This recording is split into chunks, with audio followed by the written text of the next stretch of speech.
চলুন আজ আমরা ইতিহাসের পাতা উল্টে উন্মোচন করার চেষ্টা করি সাহারা মরুভূমির সেই রহস্যময় ইতিহাস সম্পর্কে।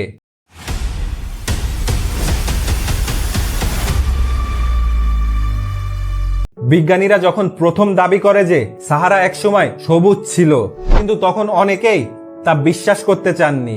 কিন্তু প্রকৃতির কাছে নিখুঁত প্রমাণ আজও রয়ে গিয়েছে। সাহারা মরুভূমির ঠিক মাঝখানে মিশরের দক্ষিণ পশ্চিম অঞ্চলে একটি জায়গা আছে যার নাম গিলফ কেবির, যেখানকার পাহাড়ি গুহাগুলোতে হাজার হাজার বছরের পুরনো কিছু অদ্ভুত ছবি আজও পাওয়া যায় এবং সেগুলোকে বলা হয় কেভ অফ সুইমার্স বা সাঁতারুদের গুহা। বন্ধুরা, ভালো করে লক্ষ্য করুন, এই পাথরের দেওয়ালে স্পষ্ট দেখা যাচ্ছে মানুষ সাঁতার কাটছে।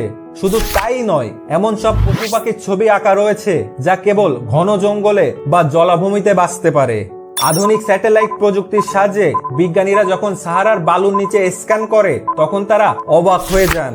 তারা দেখতে পান এই বিশাল বালুর স্তূপের নিচে চাপা পড়ে আছে প্রাচীন বিশাল বিশাল নদীর অববাহিকা।